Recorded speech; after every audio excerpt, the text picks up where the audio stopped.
안녕하세요. 오늘도 사연살롱을 찾아주셔서 감사합니다. 저는 30대 중반의 직장인이자 한 가정의 아내입니다. 저에게는 나이 터울이 10년 나는 여동생이 하나 있어요. 올해로 24. 얼굴도 참 예쁘고 성격도 둥글둥글하니 마음 씀씀이도 무척 고와요. 수능 성적이 전국 상위 2%에 들었을 정도로 공부까지 잘하는 엄친아랍니다. 부모님으로부터 좋은 유전자란 유전자는 다 물려받은 덕분이죠. 저는 동생을 너무 사랑하는 동생 바보예요.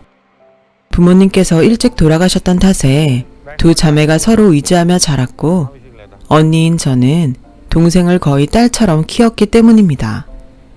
뭐 굳이 그런 이유 아니어도 어딜 가든 사랑받을 동생이기는 하지만요. 지금으로부터 몇 년 전 동생이 딱 20살 대학교 1학년 1학기 수업을 듣고 있던 시절이었죠. 당시 저는 사내 연애로 만난 남자친구와 결혼 준비를 하고 있었어요. 동생도 성인이 되었고 대학교까지 들어갔겠다. 이제 새 가정을 꾸려도 되겠다는 생각에서였어요. 결혼식 전날 동생은 저를 부둥켜 안고 펑펑 울더군요. 딸 자식 멀리 시집 보내는 친정 부모의 눈물처럼요. 언니한테 시집살이 같은 거 막 시키고 그러면 어떡하지? 이상한 사람들이면 어떡해? 걱정은? 나 언니야. 너 키워낸 네 언니. 시집살이? 누가 얌전히 당해준대? 아니 그래도 혹시나 정말 아주 만약에 이상한 사람들이면 언니 그렇게 못 믿어? 하긴 언니가 가만히 당하고 있을 사람은 아니지. 암튼 행복해야 돼. 알지? 너도 그만 좀 울어. 언니 어디 안 가. 결혼해도 평생 네 언니 해줄 거야. 그니까 힘든 일 있거나 어려운 일 있으면 숨기지 말고 다 얘기해. 언니가 지켜줄게. 엄마 아빠처럼. 그렇게 저는 결혼식을 올렸습니다. 신혼방은 시댁에 차렸어요. 동생이 대학 졸업할 때까지 등록금은 저와 남편이 책임지기로 했고 그래서 돈을 아껴야 했거든요. 시댁은 시어머님, 시아주버님, 남편 이렇게 세 식구였습니다. 얼핏 보기에는 아주 평범한 집안이었죠. 문제는 시아주버님이었어요. 시아주버님은 통신사 직원이었고 남편과는 저와 동생 사이처럼 나이 차이가 많이 나는 관계였어요. 그때 남편이 30대 초반, 시아주버님이 50대 초반이었으니까요. 사실 50대 초반이라는 나이를 듣고 조금 놀랐어요. 전 최소한 50대 중반은 넘겼으려니 생각하고 있었거든요. 시아주버님은 심지어 여자를 한 번도 못 만나본 노총각이었습니다. 상황이 이러하니 남편과 시어머니는 늘 시아주버님 걱정이었어요. 특히나 시어머니는 아주버님에게 혹시나 결혼 상대라도 생긴다면 유산을 미리 떼어주는 것도 모자라서 땡빛을 내서라도 결혼 준비 단단히 챙겨주겠다는 작정까지 하고 계셨습니다. 저도 두고 보기만 할 수는 없었어요.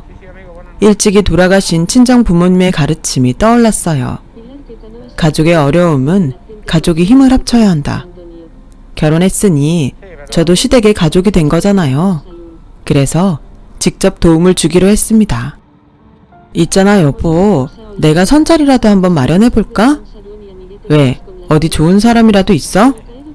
잘 알아봐야지. 맨날 걱정만 하는 어머니 보는 것도 짠하고 해서. 혹시 재혼 자리 생각해? 무슨 아주버님이 나이는 있어도 초혼인데 함부로 재혼 자리 들이밀면 실례지. 글쎄 마음은 고마운데 잘못되면 괜히 자기만 양쪽에서 난처해질까 싶어서. 맨날 걱정만 하지 말고 일단 한번 알아보자. 좋은 인연 있을 거야. 찾아볼게 내가. 마음을 맞춘 저와 남편은 그날로 시아주버님에게 좋은 인연이 되어줄 분을 찾아 나섰죠. 친구의 친척, 직장 선배의 지인, 아는 사람의 아는 사람 등 저와 남편의 인맥이 닿는 만큼 최선을 다해 알아보았고 상대방에게 신뢰가 되지 않는 선에서 그분이 좋은 사람인지를 살폈습니다. 그런데 이상했어요.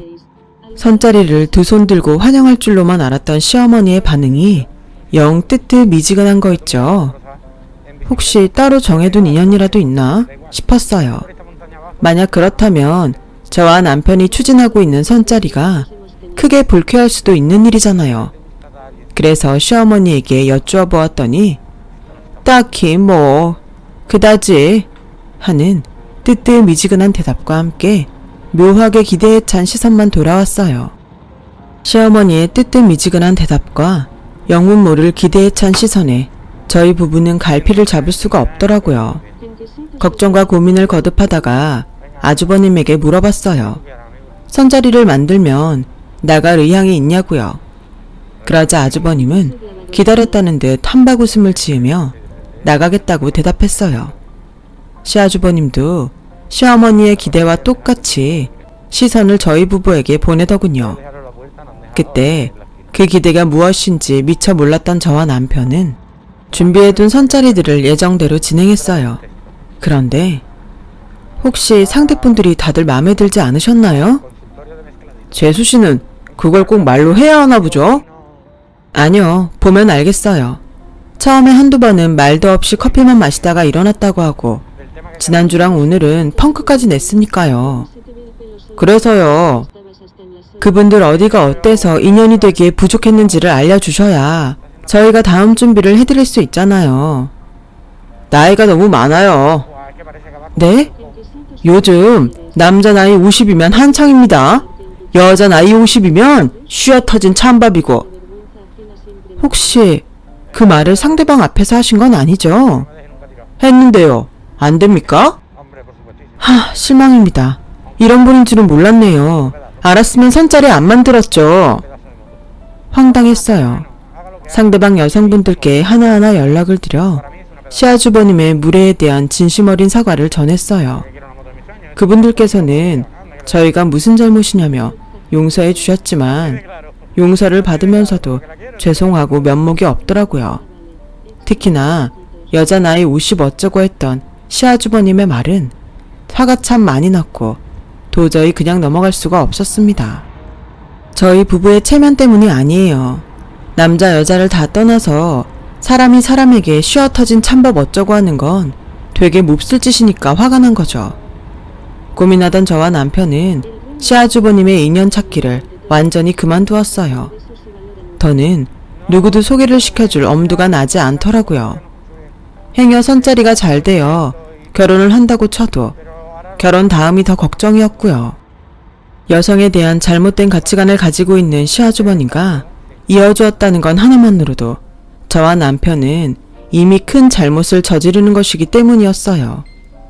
저와 남편이 선자리 만들기를 그만두거나 말거나 시아주버님은 자기가 무슨 잘못을 했는지도 모르는 주제에 저희 부부를 향해 자꾸만 기대에 찬 시선을 보내왔습니다. 그래서 저와 남편은 솔직하게 다 얘기했어요. 지금 그 마음가짐으로는 더는 선자리를 찾아줄 수가 없다고요.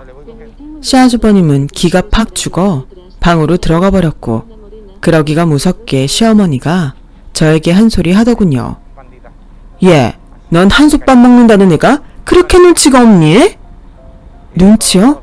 무슨 눈치요? 시아주버님 되는 사람이 왜 태자를 낳았는지 진짜 바라는 게 무언지 그렇게 모르겠어? 진짜 바라는 거요? 젊은 여자 말씀하시는 건가요, 지금?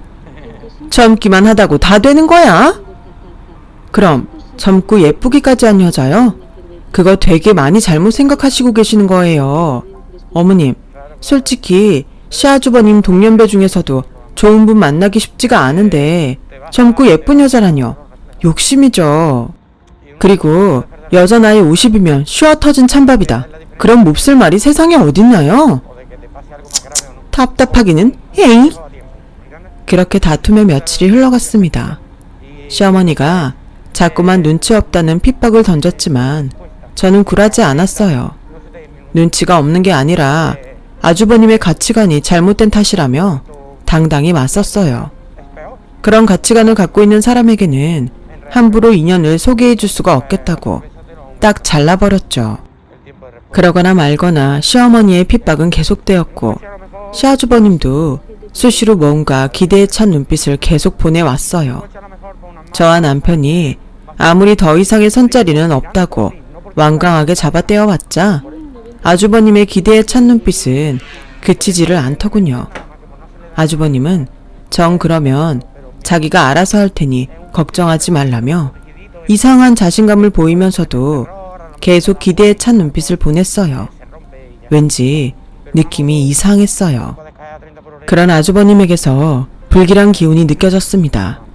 그러던 어느 날 아주 늦은 밤중에 동생이 저를 집 밖으로 불러내었어요. 좀처럼 그런 일이 없었던 아이였는데 무슨 일이 생겼구나 싶었어요. 걱정되는 마음에 급히 나가보니 동생이 저를 마주하자마자 펑펑 울어버리더라고요. 저는 일단 동생이 마음껏 울도록 울고 싶은 만큼 다 울 때까지 걱정을 꾹 누르며 기다렸죠. 한참을 울던 동생은 또 한참을 망설이다가 어렵게 이야기를 꺼냈어요. 나 오늘 어디 갔다 왔는 줄 알아? 선짜리. 술 마셨니? 취했어? 술은 입에도 안 되는 거 알면서. 그럼 진짜라고? 너 나이가 몇인데 소개팅도 아니고 선을. 있잖아 언니.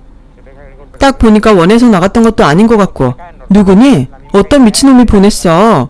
너네 교수? 넌 또 그걸 나가란다고 나가니? 그럼 나보고 어쩌라고. 언니네 시어머니가 자꾸 나가라고 좋은 사람이라고 들볶는데.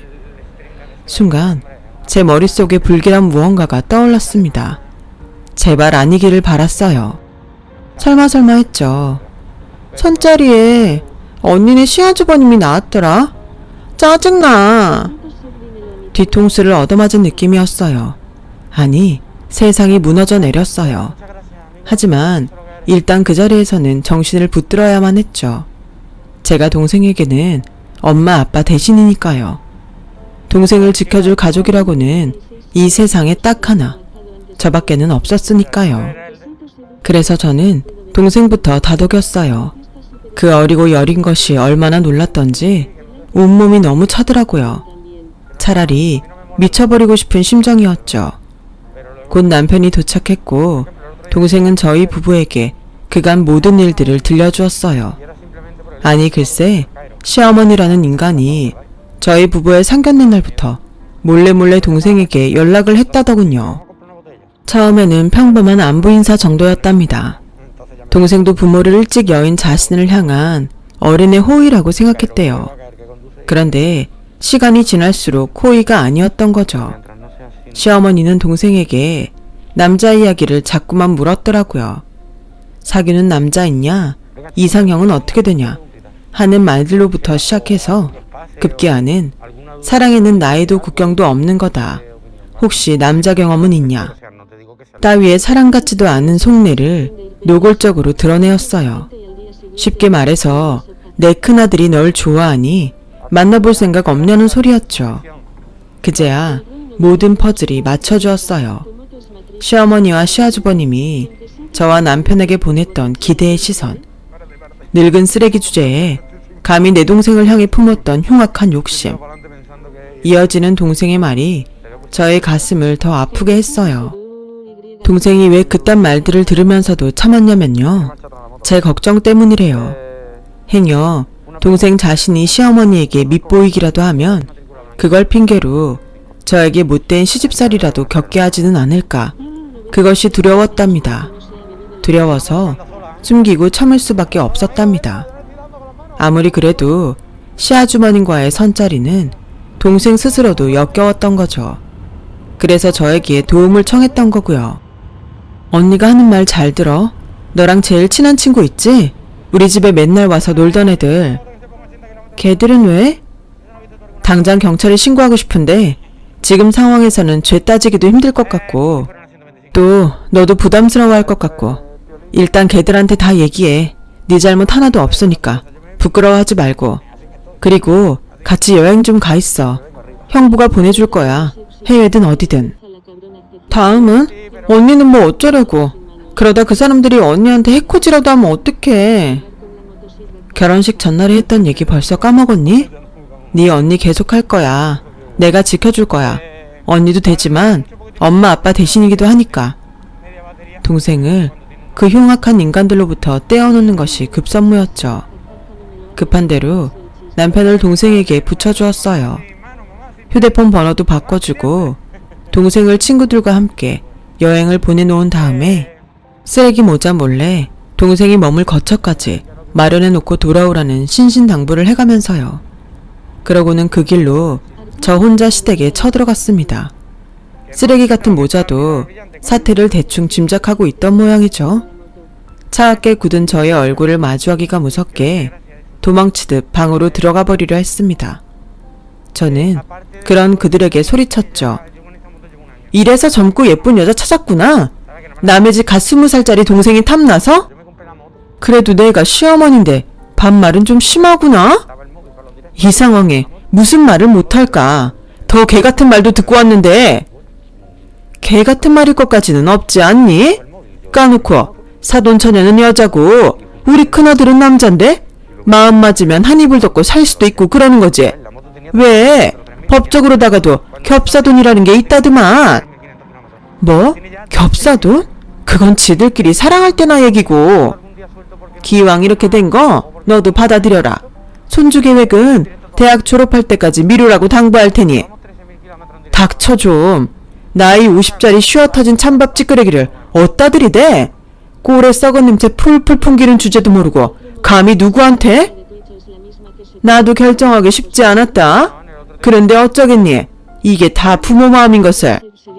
누가 누구 마음대로 뭘 결정했다는 건지 모르겠고 이거 하나만 똑바로 알아도 그런 걸 사람들은 보통 정신 이상이라고 그래. 부모가 아니라 미친 사람이라 그런다고. 말을 마친 저는 시아주버님, 아니 나이 50살 처먹고 쓰레기로 늙은 장병구 씨에게 딱 한마디 했어요. 야, 장병구, 길게 말할 가치도 없다 너. 더러운 새끼. 저는 그 길로 짐을 챙겨 시댁에서 나왔습니다. 다시는 그 쓰레기 모자와 상종도 하지 않을 작정이었죠. 남편도 저의 편이었습니다. 제가 한바탕 쑤시고 떠난 뒤에 시댁을 찾아가 남편이 또 한 번 뒤집어 놓았고 의자를 확정 지었죠. 제가 동생을 지키기 위해 부탁했던 임무들도 모두 완수해 주었고요. 그런 저희의 경고가 먹혀서일까요? 쓰레기 모자는 한동안 잠잠했습니다. 동생이 여행에서 돌아온 뒤로도 이상한 조짐은 없었어요. 그렇게 사건은 마무리되는 줄 알았죠. 하지만 쓰레기 모자는 더러운 심성을 끝내버리지 못했어요. 시작은 심호였어요. 동생의 학교를 수시로 찾아오기 시작했다더군요.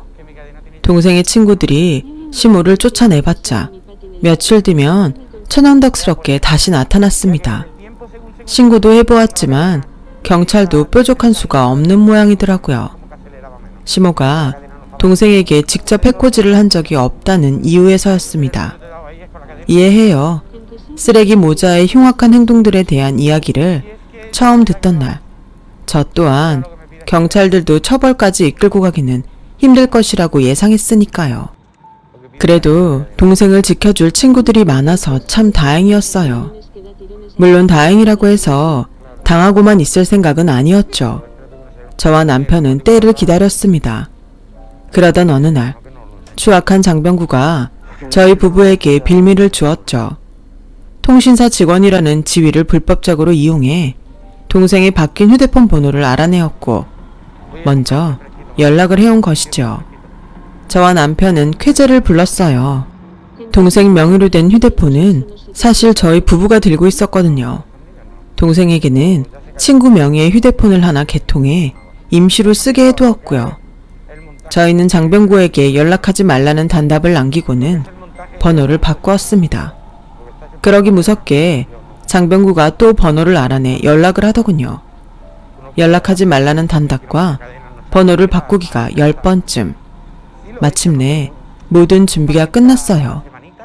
며칠 뒤 장병구는 세련되고 젊어 보이는 차림이라고 생각했는지 80년대 촌스러운 청청 패션을 쫙 빼입고 신이 나서 집을 나섰더군요.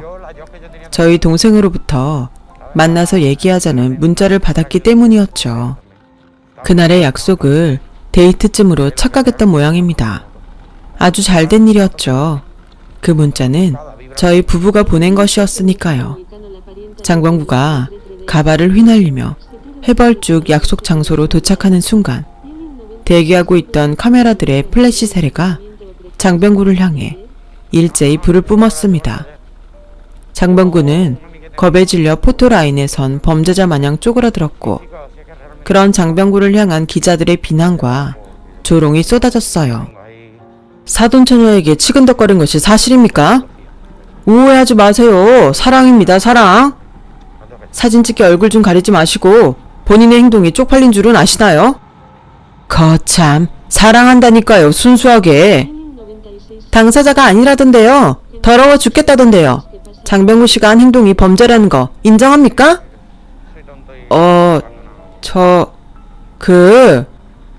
쪼그라들다 못해 체면이고 나발이고 울먹이기 시작하는 꼴이 꼴사납더군요.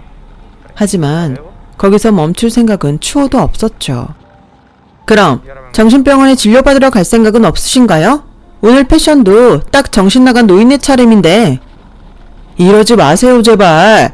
이거 나름 메이크업. 제가 무슨 죄를 졌다고 이러십니까? 딸뻘되는 여성에게 치근덕대놓고 잘못이 아니라고 하셨는데요. 그럼 스스로가 당당하다면 이 사실을 기사를 내도 되겠습니까?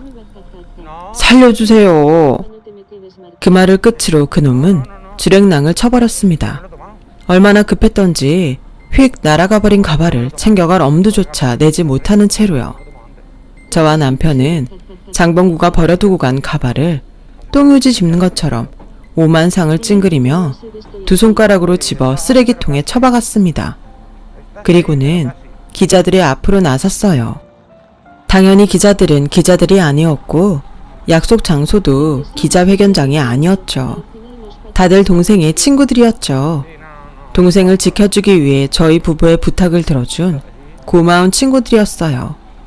저와 남편은 감사한 마음을 가득 담은 금액을 친구들에게 전했습니다. 혹시 친구들이 부담스러워할지도 모르니 나중에 동생과 같이 맛있는 거라도 먹으러 다니라고 하면서요. 기자회견을 마친 저와 남편은 다음 계획을 위해 찢어졌어요. 저는 친구들이 찍어둔 사진 파일들을 인화했고 그 길로 시댁에 쳐들어갔습니다. 그놈은 제가 도착할 때까지도 자기 엄마의 품에 안겨 흐느끼고 있더라고요. 그렇다고 뭐 동정 따위 베풀어줄 이유는 없죠. 쓰레기 모자와 마주하기 무섭게 그들의 낯짝에 사진들을 던졌어요. 귀싸대기 때리듯이 아주 찰지게요. 사진을 본 쓰레기 모자는 아연실색이 되더라고요. 그 사진은 추잡스러운 장병구들로 가득했습니다.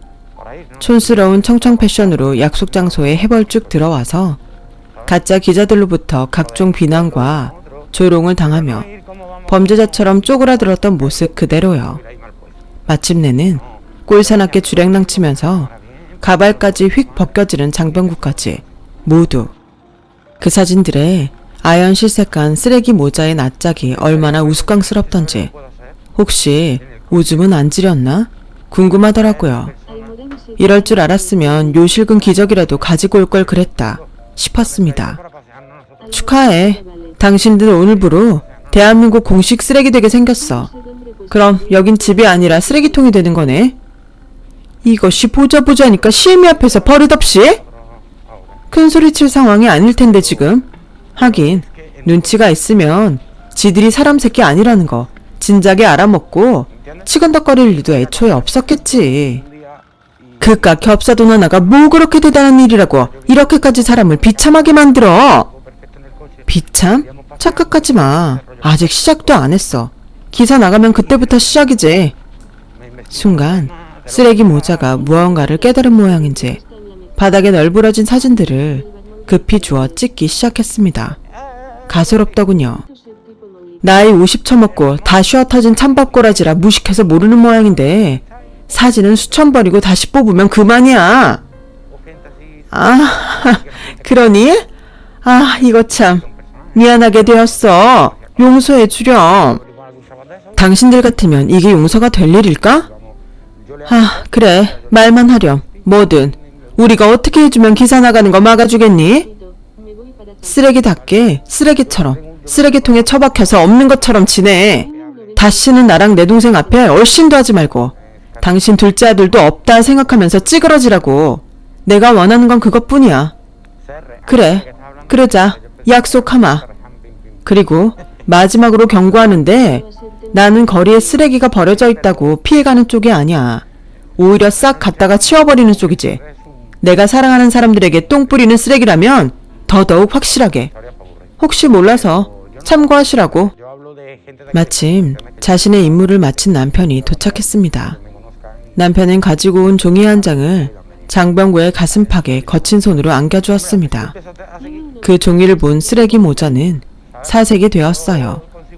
남편은 저의 동생과 함께 곧장 경찰서로 이동해 아주버님을 고소했죠. 통신사 직원의 지위를 이용해 동생의 개인적인 정보인 전화번호를 불법으로 알아낸 혐의였죠. 그래요. 남편이 가져온 그 종이는 저희 동생이 아주버님을 개인정보보호법 위반으로 고소했다는 고소 접수증이었습니다.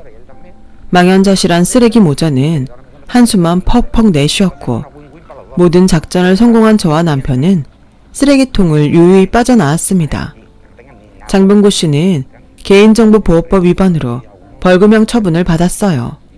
그 사실이 직장에 알려진 탓에 해고 처리되어 지금은 백수신세가 되었답니다. 그러는 한편으로 혹시나 저와 남편이 마음이 변해 그날의 사진과 기사들을 온 세상에 공개하지는 않을까 하는 걱정에 시달리면서 지내고 있어요. 평생 안 알려줄 겁니다. 죽을 때까지 노심초사하면서 살라죠. 사랑하는 내 동생에게 불안한 시간들을 안겨준 것에 대한 벌입니다. 누구든 원치 않는 지나친 관심은 그 사람에게 괴로운 시간이고 또 범죄라는 것도 알았으면 좋겠네요. 저는 30대 중반, 동생은 20대 중반이 되었어요. 동생은 몹쓸 사건들을 겪었으면서도 대학을 조기 졸업했고 저희 부부와 잠시 함께 지내는 중입니다. 그리고 저는 이제야 한시름 덜었어요. 언니인 저의 사랑보다 더 깊은 사랑을 아낌없이 줄 남자가 동생에게 생겼거든요. 좋지 않은 일을 겪은 동생이 더 행복하게 살았으면 하고 진심으로 바라봅니다. 저의 긴 사연 들어주셔서 고맙습니다. 들어주신 분들 항상 꽃길만 걸으시길 바랍니다. 여러분, 사연 댓글에 응원과 현명한 조언 부탁드려요. 좋아요와 구독은 저에게 큰 힘이 됩니다. 오늘도 좋은 일 가득하세요.